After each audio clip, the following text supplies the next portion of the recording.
Finding your first job might feel like navigating a maze blindfolded, especially in 2025, where the need for fresh graduates with 25+ years of experience dominates the process. I've been through the same grind myself, and I've seen what works and what doesn't. In this video, I'll show you how to stand out, from crafting the perfect resume to using tools and networking in ways that actually work. So by the end of this video, you'll have a clear, step-by-step game plan to not just apply for jobs, but hopefully get one. When most people start their job search, they fall into the same traps. They mass apply to dozens of roles or using the same generic resume for every application. Then they wait and wait and wait and wonder why no one responds.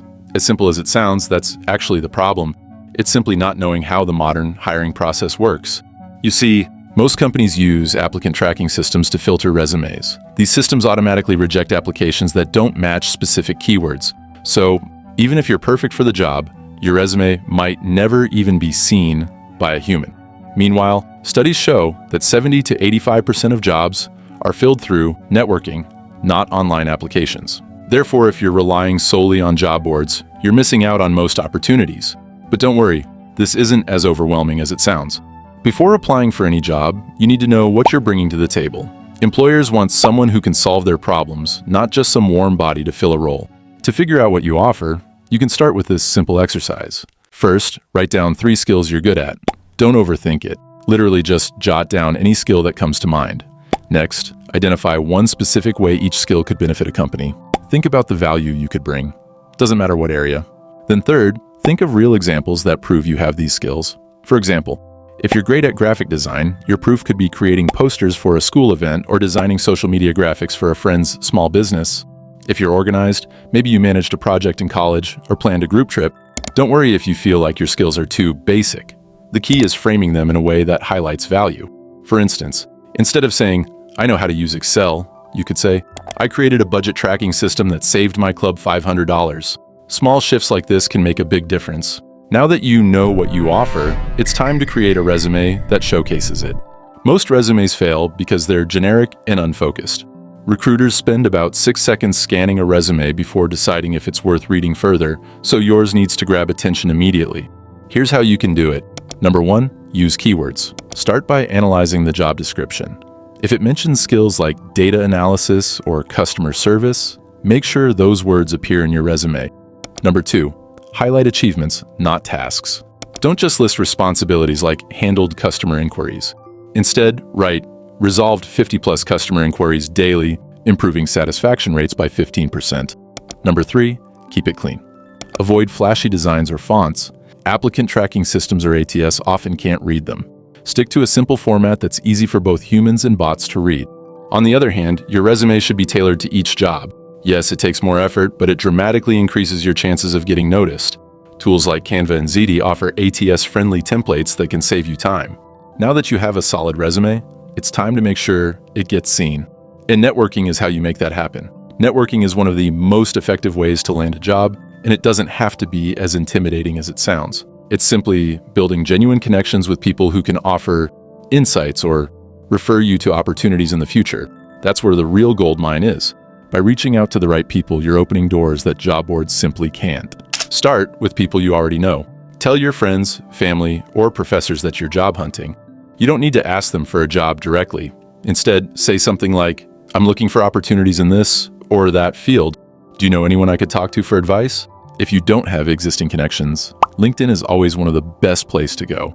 Personalize your connection requests by mentioning something specific, like a project the person worked on or an article they shared. Once they accept, ask for a brief chat to learn about their career. These conversations often lead to referrals or valuable insights. Social media and even AI are no longer just options in your job hunt. Tools like ChatGPT can help you improve your resume, write personalized cover letters, or even prepare for interviews. For example, you can paste a job description into ChatGPT and ask it to rewrite your resume to better match the role. Then you do the cleanup process. You don't need to rely on AI entirely, but you can use it to help refine your content. AI can improve your grammar, make your writing more concise, and ensure it's clear and professional, especially if it's your first time. Just remember, the content should still be your own. AI is there to enhance it, not replace it. As for social media, LinkedIn is the obvious choice when it comes to job hunts, especially online. But platforms like Twitter and TikTok can also be powerful if used strategically. Share posts about your skills, industry insights, or personal projects. For instance, if you're into coding, post about a small app you built, or if you're a writer, share snippets of your work. It's very important to be mindful of your online presence. Employers often check social media profiles, so make sure yours aligns with the professional image you want to present. And I'm sure I don't need to remind you of your digital footprints, right? Right? Once you've landed an interview, the real work begins. Remember, the goal is not just to prove you're qualified. It's to show you're a great fit for the team. Here's a simple framework to prepare. Research the company. Before going to the interview itself, make sure to look into their mission, values, and recent news. This shows you're genuinely interested. Practice common questions. Use the STAR method, situation, task, action, result, to answer behavioral questions. For example, tell me about a time you solved a problem becomes a story with a clear beginning, middle, and end. Ask questions. Interviews are a two-way street. Ask about the team's dynamics, challenges, or what success looks like in the role. In the end, preparation is key. The more you practice, the more confident you'll feel walking into that room or Zoom call. But even if you've nailed your answers and made a great impression, what happens next can make all the difference. Here's where staying on top of things and following up properly can set you apart from the competition. See, most people think the process ends after the interview, but following up is just as important. Simply send a thank you email within 24 hours mentioning something specific you discussed. This not only shows appreciation, but keeps you top of mind. If you don't hear back, don't assume the worst. Follow up again after a week with a polite email expressing continued interest. Persistence, when done professionally, often pays off. Finding your first job doesn't have to be overwhelming. With the right strategy, knowing your strengths, tailoring your resume, leveraging tools available, networking effectively, and nailing the interview, you can pretty much take control of the process. It's also crucial to stay adaptable as you move forward. Sometimes the traditional route might not be the best fit, and that's okay. As you explore opportunities, think about how your skills could be applied in unconventional ways, like freelancing, side projects, or even building your own brand. With the rise of remote work and gig economy platforms, the traditional 9-to-5 isn't the only path anymore. Another thing to keep in mind is that job searching doesn't happen in a vacuum.